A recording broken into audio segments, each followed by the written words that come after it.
இருக்கிற நேரத்தை வச்சு அவங்க கேட்குற கேள்வி வச்சு பலனை ஒரு வித்தியாசமாக சொல்லுவார். அவரோட ஆய்வுங்கிறது ஒரு நமக்கே ஒரு வியர்ப்பாக இருக்கும், அந்த அளவுக்கு சொல்லுவார்.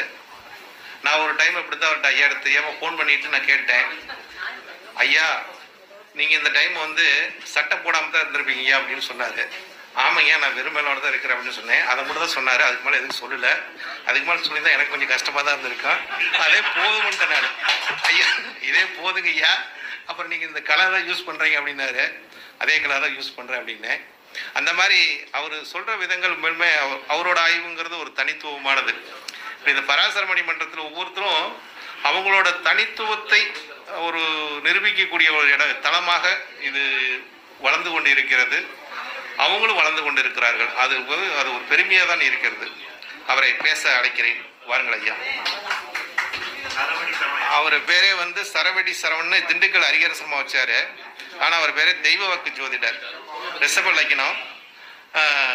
அவர் வந்து தனுசு ராசி, மூல நட்சத்திரம். அதனால அந்த பாக்கியம் அஷ்டமமா போச்சு, ஆனா அது பாக்கியத்தை கொடுக்குது. பராசர ஜோதிட மணிமன்றத்தில் உள்ள அனைவருக்கும் ஜோதிட சரவணாயனுடைய மாலை வணக்கம்.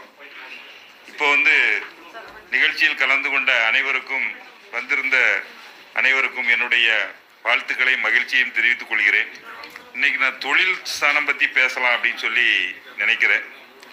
பேசலாங்கன்னா பேசுகிறேன். தொழில் ஸ்தானம் இப்போ லக்னாதிபதி 10ஆம் அதிபதி லக்னத்தில் இருந்தால் அவர் சுய தொழில் பண்ணலாம். 10ஆம் அதிபதி 2ஆம் இடத்தில் இருந்தால் குடும்ப தொழில், அதாவது பாரம்பரியமாக அவங்க குடும்பத்தில் என்ன தொழில் பண்ணுறாங்களோ அந்த தொழில் பண்ணலாம். 10ஆம் அதிபதி 3ஆம் இடத்தில் இருந்தால் நம்மளை மாதிரி ஜோதிடம் இந்த மாதிரி பண்ணலாம். ஜோதிடம், கம்யூனிகேஷன், மார்க்கெட்டிங், அலையிற வேலை செய்யலாம். 10ஆம் அதிபதி 4ஆம் இடத்தில் இருந்தால் அவர் சொந்த வீட்டில் தொழில் பண்ணலாம். இல்லைன்னா வீடு கட்டி கொடுப்பது அந்த மாதிரி தொழில் பண்ணலாம். அரசாங்க வேலை பார்க்கலாம். 10ஆம் அதிபதி 5இல் இருந்தால் பூர்வ புண்ணிய ஸ்தானம், அதாவது முன்னோர்களின் தொழிலை பண்ண நினைப்பாரு, ஆனால் அதை பண்ண முடியாமல் அவருக்கு பல தடங்கல்கள் வரும். அரசாங்க வேலைக்கு அவர் முயற்சிக்கலாம், கிடைக்கும். 10ஆம் அதிபதி 6இல் இருக்கும்போது அவங்க வந்து பணம் வசூல் பண்ணுற வேலை, வழக்கறிஞர், நீதிபதி அந்த மாதிரி தொழில் பண்ணலாம். 10ஆம் அதிபதி 7ல் இருந்தால் மனைவி தான் தொழில் பண்ணுவாங்க, இவர் பிக்கப் ட்ராப் தான் பண்ணுற மாதிரி இருக்கும்.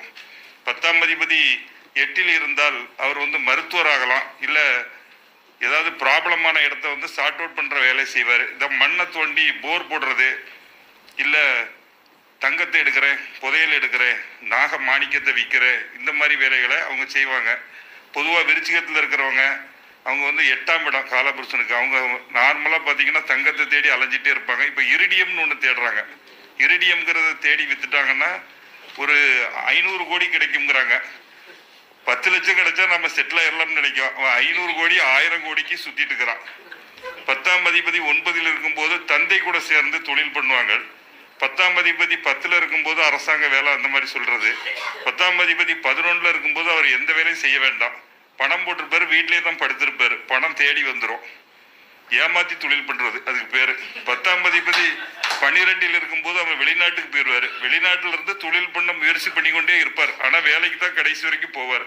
அவர் தாய்நாட்டுக்கு ஊருக்கு வந்துடலாம்னு நினைப்பாரு, ஊருக்கு வர்றதுக்கு வாய்ப்பே இல்லை, அது தெளிவா தெரியும். இதே நட்சத்திர பாதத்தின்படி பார்க்கும்போது இந்த மேசராசிக்காரங்களுக்கு 10ஆம் அதிபதி சனி. அது அவங்க வந்து எப்பவுமே தொழில் வந்து வீட்டிலே பண்ணலான்னாலும் 40 கிலோமீட்டர் போய் தான் பண்ணுவாங்க. பரமத்தி வேலூர்ல இருக்கிற ஆளு போய் திண்டுக்கல்ல போய் தொழில் பண்ணுவோம். டெய்லி அலைஞ்சிட்டு வந்தா தான் உங்களுக்கு ஒரு சந்தோஷமா இருக்கும். இதே 10ஆம் ரிஷப லக்னம் அப்படின்னு சொல்லும்போது, ரிஷப லக்னத்துல 10ஆம் அதிபதி சனி பகவானா வராரு. அது கும்பராசியா இருப்பதனால அவங்க வந்து சொந்த வீட்டிலேயே தான் தொழில் பண்ணுவாங்க. எனக்கு ரிஷப லக்னம், நான் வீட்டிலேயே தான் தொழில் பண்றேன். ஆபீஸ் போர்ட்டியோர்ல இருந்து இப்போ காம்பவுண்ட் வாலுக்கு வந்திருக்கிறேன், அதுக்கு மேல வர முடியல. நானும் ஒரு 10 கிலோமீட்டர் தள்ளி போயிடலான்னு ஆபீஸ் போடுறதுக்கு அனுமதி இல்லை. 10ஆம் அதிபதி இது மிதுன லக்னமாகும் போது அவங்க ஃபாரின் போகிறது தான், வெளிநாடு போகிறதா, இல்லை டாக்குமெண்ட் ரைட்டரு, பணம் கொடுக்கல் வாங்கல், பேங்க்ல வேலை அந்த மாதிரி இருக்கிறது. ஏரோநாட்டிக்காகவும் வேலை பார்க்குறாங்க, அதாவது ஆகாய விமானத்தை அனுப்புவது, ஆகாய விமானம் சம்பந்தமாக வேலை செய்கிறாங்க. இதே கடக லக்கணம் வந்து ஹோட்டல் தான், அது நெருப்பாக வருவதனால அது ஹோட்டல் தொழில் தான். இதுல எங்க சனி நீச சனி இருந்துச்சு அப்படின்னு சொன்னோம்னா, நீச சனி செவ்வாய் இப்படி ஒருத்தருக்கு இருந்தது, என்ன தொழில் பண்ணலாம் அப்படின்னு கேட்டாரு. நான் சொன்னேன், அசைவ தொழில் தான், நீ ஹோட்டல் தான், ஆனா கோழியை வெட்டி வறுத்துற அப்படின்னு முழு கோழியை வறுக்காரு. அதுக்கு பேர் கொக்கரக்கோ கோழி. அந்த தொழில் பண்ணுகிறாரு. இதே சிம்ம லக்கணத்துக்கு 10ஆம் அதிபதி அப்படின்னு சொல்லும்போது ரிஷபம். அவங்க வந்து நிறைய ஐடியா வச்சிருப்பாங்க. சிம்ம லக்கணக்காரங்களுக்கு ஒரு ஐடியா கிடையாது. இங்கிருந்து காலையில அதாவது 5 தொழில ஒரே நேரத்தில் பண்ணணும்னு பிளான் பண்ணுவாங்க. அவங்க நல்ல சிறப்பாக தான் தொழில் பண்ணுவாங்க. நிறைய ஐடியா இருக்கும்போது 1-2 கிளிக் ஆயிரும். இதே கன்னி லக்கணமாக இருக்கும்போது அவங்க ஆசிரியர் பணியது செய்கிறாங்க, ஆசிரியர் பணி. இதே வந்து துலா லக்கணமாக வரும்போது 10ஆம் அதிபதி சந்திரனாக இருப்பதால் அவர்கள் வெளிநாட்டில் வேலை செய்கிறதுக்கு அமைப்பு இருக்குது. வெளிநாடு வெளியூர் இப்படி போயிட்டு வந்துட்டு இருப்பாங்க. வார வாரம் தான் ஊருக்கு வருவாங்க. விருச்சிக லக்கணத்துக்கு 10ஆம் அதிபதி சிம்மம் அப்படிங்கிறனால மனைவிக்கு அரசாங்க வேலை கிடைக்கும். கணவர் வந்து பிக்கப் ட்ராப் தான் விருச்சிக லக்கணத்துக்கு மேக்சிமம் பார்த்தீங்கன்னா. இல்லைன்னா இவங்க அரசாங்க வேலையில் ஒரு சின்ன வேலை பார்ப்பாங்க. ஆஃபீஸே போக மாட்டாங்க, கையெழுத்து போட்டு வீட்டுக்கு வந்து தான் படுத்திருப்பாங்க. தனுசு லக்கணமாக இருக்கும்போது 10ஆம் அதிபதி கன்னியாக வர்றதுனால அவங்க ஆசிரியர் பணி, எழுத்து வேலை, புரோக்கரேஜ், கமிஷன் அந்த மாதிரி தொழில் பண்ணுவாங்க. மகர லக்கணமாக இருக்கும்போது உங்களுக்கு 10ஆம் அதிபதி துலாம்னா வட்டி கொடுக்கறது, சீட்டு வாங்குறது, தலைமை பதவி இப்படி வரும். அவங்க சொந்தமாக தொழில் பண்ணலாம், எந்த பிரச்சனையும் இல்லை. கும்ப லக்கணத்துக்கு 10ஆம் அதிபதி அப்படின்னு சொல்லக்கூடிய விருச்சிகம் அப்படின்னு சொல்லும்போது கும்ப லக்கணக்காரங்க வந்து வட்டி தொழில், நெய், அடகு வியாபாரம், ஹோட்டல், ரேஷன் கடை இல்லை இந்த மாதிரி வேலை செய்யலாம். இதே மீன லக்கணமாக வரும்போது உங்களுக்கு 10ஆம் அதிபதி குருனால ஆசிரியர் பணி. ஒருத்தர் கும்ப லக்கணம் 7ஆம் அதிபதி குரு, 11 கூடிய குரு 7ல் இருந்தது. அப்போ அவருக்கு குரு தசை வரும்போது நான் சொன்னேன், கண்டிப்பாக உன் ஒய்ஃபுக்கு வேலை கிடைக்கும், சந்தோஷங்க அப்படின்னாரு. ஆனால் நீ கண்டிப்பாக வேலைக்கு போக மாட்ட, தொழில் பண்ணவே பண்ணாத அப்படின்னு. அவருக்கு ஒய்ஃபுக்கு அதே மாதிரி அரசாங்க வேலை கிடைத்து விட்டது. ஆனால் அவர் என்ன பண்ணிட்டாரு, தொழில் பண்ணுறோம்னு போய் இன்வெஸ்ட் பண்ணுறோம்னு வந்து கேட்பாரு. நான் சொல்கிறது, நீ பண்ணவே பண்ணாத, இன்வெஸ்ட்மெண்ட்டு பண்ணால் லாஸ் தான், உனக்கு லாஸில் தான் வரும் அப்படின்னு. அவர் டிரான்ஸ்போர்ட் சம்மந்தமாக தொழில் பண்ணி வருஷத்துக்கு 2 லட்சம் நஷ்டம் பண்ணிட்டு இருக்காரு. லாபம் பண்ணுறதுக்கு வாய்ப்பே இல்லை. அப்போ என்னதான் நான் தொழில் பண்ணேன் அப்படின்னு கேட்டார். நான் இந்த மாதிரி ஆடு கோழி வாங்கி மட்டன் ஸ்டாப்புக்கு அனுப்பிவிடு, இல்லைன்னா நீயே கசாப்பு கடை வச்சிரு அப்படின்னேன்.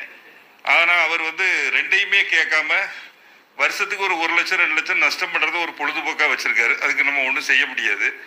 இதே இது வந்து பார்த்தீங்கன்னா 10ஆவது இடத்துல 5 கிரகம் 6 கிரகம் இருக்கும்போது அவங்க வந்து ஒரு நாள் ராஜாவாக இருப்பார், திடீர்னு சன்னியாசியாக மாறக்கூடிய அமைப்பு. புத்தருக்கு வந்து பார்த்தீங்கன்னா கடக லக்கணம் 10ஆம் இடத்திலே 4-5 கிரகம். அவர் வந்து ராஜாவாக இருந்தார். ஒரு நாள் ஆட்சி பொறுப்பை திறந்து துறவியாக மாறிட்டார். இன்னும் மனங்களில் நம் மக்கள் மனங்களிலே வாழுகிறார். ஆண்டாளுக்கு வந்து பார்க்கும்போது துலா லக்கணம் 10ஆம் இடத்திலே 4-5 கிரகம். அவங்க என்னன்னாங்கன்னு பார்த்தீங்கன்னா கடவுளோட போய் ஐக்கியமாயிட்டாங்க. இந்த மாதிரி 10ஆம் இடத்திலே நிறைய கிரகம் இருக்கிறத ஒரு விதத்தில் தரித்திரம் அப்படின்னு சொல்கிறோம், ஒரு விதத்தில் ஞானின்னு சொல்கிறோம், ஒரு இடத்துல ராஜான்னு சொல்கிறோம். ஒரு நாள் ராஜா, ஒரு நாள் சில நாள் ராஜாவாக இருப்பார். அந்த தசா புத்திகள் வரும்போது அவங்க மாறக்கூடிய அமைப்புகள் வருகிறது. இப்போ ஸ்திர லக்கணமாக இருக்குது, 10ஆம் அதிபதி போய் ஸ்திர ராசியில் இருக்குது அப்படின்னா அவங்க ஒரே இடத்துல தொழில் பண்ணுவாங்க. ஸ்திரமாக 50 வருஷம் தொழில் நடத்தலாம், 30 வருஷம் நடத்தலாம். இதே 10ஆம் அதிபதி சரராசியில் இருக்கும்போது அவங்களுக்கு வந்து அலைஞ்சி போய் வேலை செஞ்சாதான் சிறப்பாக இருக்கும். ஒரே இடத்துல உட்கார்ந்து தொழில் பண்ணுவது பிடிக்காது. இதே உபயராசியாக இருக்கும்போது வீட்லேயும் ஒரு ஆஃபீஸ் போட்டுக்கணும், வெளியிலேயும் ஒரு ஆஃபீஸ் போட்டுக்கணும்.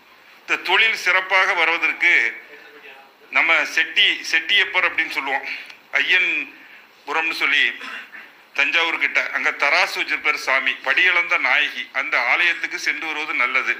இல்லை தொழில் சிறப்பாக இருக்கிறதுக்கு வந்து எப்பவுமே பிரித்தியங்கரா தேவியை வணங்கலாம். இந்த மாதிரி தொழில் சிறப்பு, நமக்கு என்ன தொழில் சிறப்பாக வருதுன்னு பார்த்துட்டு முடிவு பண்ணணும். ரோகிணி நட்சத்திரம் பார்த்தீங்கன்னா மீன் கம்பெனி சம்பந்தமாக தொழில் பண்ணலாம். இந்த 4ஆம் பாதம் அப்படின்னு சொல்லக்கூடிய பூரட்டாதி 4, விசாக 4, புனர்பூசம் 4, இவங்க வந்து பார்த்தீங்கன்னா பால் சம்பந்தமான தொழில் பண்ணால் சிறப்பை தரும். கார்த்திகை 4 தொழில் என்ன தொழில் பண்ணாலும் சரி, அது அவங்க ராசிக்கு சிறப்பாக வருகிறதான்னு பார்த்துக்கணும். 1ஆம் பாதத்தை சேர்ந்தவங்க நவாம்சத்தில் வந்து பார்த்தீங்கன்னா இப்போ அஸ்வினி 1, அப்போ வந்து மேச நவாம்சத்தில் இருக்கும். அவங்கெல்லாம் வந்து யூனிஃபார்ம் போடுற வேலைக்கு ட்ரை பண்ணலாம், போலீஸ் வேலைக்கு, இந்த ஒரு கம்பவுண்டர் வேலைக்கு யூனிஃபார்ம் போடுற வேலைகள் பார்த்தாங்கன்னா சிறப்பை தரும். 2ஆம் பாதமாக இருக்கக்கூடியவங்க பேங்க்ல பணம் கொடுக்குற வேலை, வாங்குற வேலை. 3ஆம் பாதமாக இருக்கவங்க மார்க்கெட்டிங் தொழில் தான் பண்ண வேண்டி இருக்கும். 4ஆம் பாதத்தில் இருக்கவங்க ஹோட்டல் அந்த மாதிரி தொழில் பண்ணலாம். உங்களுடைய நட்சத்திரம் என்ன பாதத்தில் இருக்கிறது, அது எந்த இடத்துல நிற்கிறது, அது பற்றி நீங்கள் என்ன தொழில் பண்ணலாங்கிறத முடிவு பண்ணலாம் என்று சொல்லி என்னுடைய உரையை நிறைவு செய்கிறேன். நன்றி, வணக்கம்.